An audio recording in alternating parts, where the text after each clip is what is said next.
হঠাৎ করে আমরা দেখছি আমাদের আমন ধানের বীজতলার যে বীজগুলো রয়েছে বয়সটা অনেকটা কম, এই হয়তো আমাদের 12 থেকে 15 দিনের মধ্যে বয়স, এবং হঠাৎ করে দেখছি আমাদের বীজটা ডগাগুলো একটু করে পুড়ে যাচ্ছে, যেন মনে হচ্ছে যে বীজের মধ্যে বিএলবির আক্রমণ ঘটেছে, অথবা আমাদের যেন মনে হচ্ছে যে ডগাগুলো যেন ঘাস মারা দিলে যেমন পুড়ে যায় সেরকম একটা পুড়ে গেছে।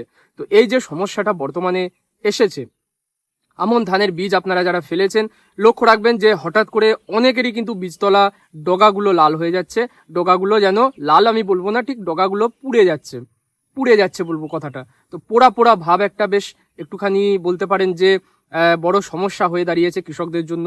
আজকের দিনে কৃষকরা কিন্তু চাইছে যে সুস্থ সবল এবং পরিষ্কার বীজতলা এবং বীজ তৈরি করতে, কিন্তু বাধা হয়ে দাঁড়াচ্ছে কোথায়? বাধা হয়ে দাঁড়াচ্ছে বর্তমানের যে ব্যাড ওয়েদার কন্ডিশন।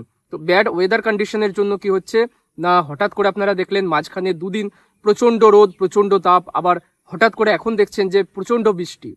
এই যে দু রকম ওয়েদার যাচ্ছে, হঠাৎ করে বৃষ্টি, হঠাৎ করে হয়তো আবার রোদের তাপ, এই কারণে কি হচ্ছে আমাদের কিন্তু ধানের মধ্যে এই পোড়া ভাবটা দেখা যাচ্ছে। তো এই পোড়া ভাবটাকে আমরা যাতে বেড়ে না যায়, যাতে এখান থেকে ছত্রাকের আক্রমণ ঘটে পুনরায় এটা আর যেন না বাড়তে পারে, তো সেটা আমরা নজর দেব। এবং তার জন্য আমরা কি ওষুধ ব্যবহার করবো এখানে বীজতলায় আমাদের, মানে এই সময় যাদের এরকম অবস্থা তৈরি হয়েছে তারা আমরা কি ওষুধ স্প্রে করলে এটা 2 থেকে 3 দিনের মধ্যে ঠিক হয়ে যাবে, সম্পূর্ণ বীজতলাটা আবার পুনরায় আগের মতো সবুজ তরতাজা হয়ে উঠবে, সেটা আজকের ভিডিওয় আলোচনা করছি।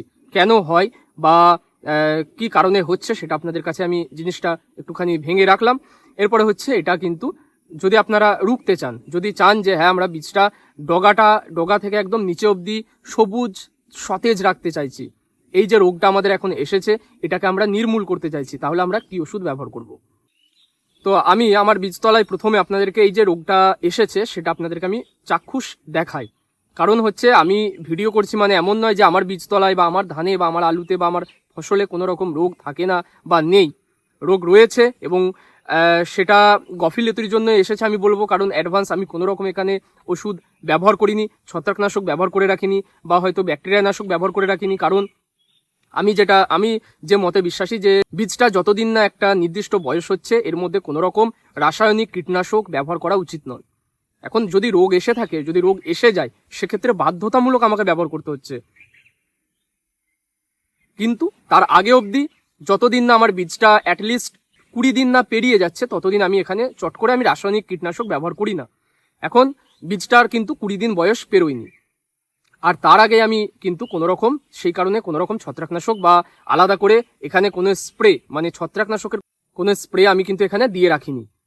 এই গাফলতিটার জন্য কি হয়েছে যে ওয়েদার হঠাৎ করে চেঞ্জ হয়ে যাওয়ার জন্য, ওয়েদারটা মানে হঠাৎ বৃষ্টি, হঠাৎ রোদ, হঠাৎ তাপ, মানে হঠাৎ যে টেম্পারেচারের আপ ডাউনটা যেটা হচ্ছে, বাতাসে হঠাৎ করে আর্দ্রতা বেশি, হঠাৎ করে আর্দ্রতা কমে যাওয়া, এই যে মানে ভেরিয়েশনটা চলছে, এই কারণে কিন্তু হঠাৎ করে এই যে পোড়া পোড়া রোগটা আমার ধানে দেখা যাচ্ছে বা ধানের বীজের ডগাগুলো পুড়ে গেছে। প্রথমে আপনি রোগটা লাগার সঙ্গে সঙ্গে কিভাবে চিনবেন? এটা কিন্তু প্রথম থেকে এরকম পোড়া, মানে একদম যে খড়ের মতো শুকিয়ে যাচ্ছে ডগাটা, এরকম কিন্তু থাকে না। প্রথমে ডগাটা কি হয়, হালকা একটু লালচে ভাব দেখা যায়, হালকা একটু লালচে ভাব, লাল বা আপনি বলতে পারেন কমলা বর্ণের, হালকা লাল বা কমলা বর্ণের হালকা একটু ডগাটা ওরকম রং নেয়। তারপরে কি হয়, 2 থেকে 3 দিনের মধ্যে ওই জায়গাটা কি হয়, খড়ের মতো বা ঘাস মারা দিলে যেমন সাদা হয়ে পুড়ে যায় সেরকম কিন্তু পুড়তে থাকে। তো আপনাকে তৎক্ষণাৎ যখনই দেখবেন জমিতে বীজের ডগাগুলো লাল হতে শুরু করেছে, আপনাকে বুঝে নিতে হবে এখানে স্প্রে করার প্রয়োজন রয়েছে বা স্প্রে এরপরে আমার করতে হবে। তো এই যে ডগাগুলো যে পুড়ে যাচ্ছে, তো ডগাগুলো পুড়ে যাচ্ছে, এটা কিন্তু প্রথমে লালচে ভাব নেবে, তারপরে এই পোড়া ভাবটা আসবে। তো যখনই লালচে ভাব নেবে আপনাদেরকে কিন্তু স্প্রে করে দিতে হবে। আর যদি আপনার মানে এক্সট্রিম পর্যায়ে চলে গেছে, হয়তো বীজটা ডগা থেকে হয়তো অর্ধেকটা পুড়েই গেছে, তো সেক্ষেত্রেও এই বীজটাকেও কিন্তু ফেরানো যাবে। তো কি করবেন না করবেন সেটা ভিডিওর আগে কন্টিনিউ করুন, আপনাকে আমি বলে দিচ্ছি। তার আগে আপনাদের কাছে একটা রিকোয়েস্ট থাকবে, যারা চাষবাস সম্পর্কিত ভিডিওগুলো রেগুলার দেখেন, আমার ভিডিওগুলো দেখেন, চ্যানেলটা এখনো সাবস্ক্রাইব করেননি, অবশ্যই চ্যানেলটা সাবস্ক্রাইব করে নেবেন আর পাশে বেল আইকনটা বাজিয়ে দেবেন, সমস্ত ভিডিওর নোটিফিকেশন আপনার কাছে পৌঁছে যাবে। ভিডিওগুলো দেখতে পাবেন, সবার প্রথমে দেখতে পাবেন, এবং রোগের মানে লাগার আগে আপনি কিন্তু তার সমাধানটা পেয়ে যাবেন হাতের গোড়ায়। অবশ্যই সাবস্ক্রাইব করবেন। তো সমাধান নিয়ে যদি কথা বলি, এই যে রোগটা দেখছেন এখানে কিন্তু আপনাকে 2টো ওষুধ স্প্রে করতে হবে। প্রথম হচ্ছে একটা ছত্রাকনাশক, এবং ছত্রাকনাশকের মধ্যে আপনারা কি কি নিতে পারেন, কি কি অপশনস আপনাদের কাছে রয়েছে না, প্রথম অপশনস হচ্ছে মেটালক্সিল প্লাস ম্যানকোজেব। এই যে কম্পোজিশনটা বা এই যে টেকনিক্যালের যে মিশ্রণটা, এটা কোন ওষুধের মধ্যে কোন ব্র্যান্ড নামে আপনারা পান, সেটা হচ্ছে বাজারে রয়েছে দেখবেন মেটালক্সিল নামেই, বাজারে আপনারা পেয়ে যাবেন রিডোমিল গোল্ড নামে, সিনজেন্টার। এছাড়াও কিন্তু আলাদা আলাদা কোম্পানি রয়েছে, যে কোনো একটা আপনি ব্যবহার করতে পারবেন। এবং ডোজ যেটা রাখবেন, সবসময় বলে রাখছি, ডোজ প্রতি 15 লিটার বা 18 লিটারের যাদের ড্রাম রয়েছে 40 গ্রাম ডোজ রাখবেন। 50 গ্রামের পাউচ পাওয়া যায়, সম্পূর্ণটা দেবেন না, কিছুটা রেখে দেবেন, 40 গ্রাম আন্দাজ করে বা ওজন করে আপনি ডোজ ব্যবহার করবেন। কারণ বীজের এখন বয়স অনেকটা কম, বীজটা ছোট। কড়া ডোজে 50 গ্রাম ডোজে যদি আপনি ব্যবহার করে দেন, দোকানদার বলবে 50-এর ডোজ যদি ব্যবহার করে দেন, সেক্ষেত্রে কিন্তু মানে টেম্পারটা বেশি হয়ে যাচ্ছে, বীজের উপরে একটা মানে পরোক্ষ ক্ষতিকর প্রভাব কিন্তু থাকবে।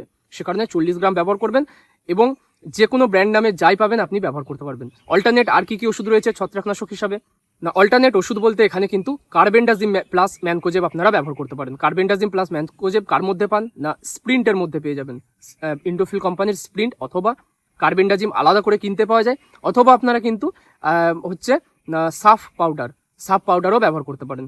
তো যেটাই ব্যবহার করবেন মোটামুটি চেষ্টা করবেন 15 বা 16 লিটারের যাদের ড্রাম রয়েছে মোটামুটি 40 গ্রাম ডোজটা রাখার চেষ্টা করবেন।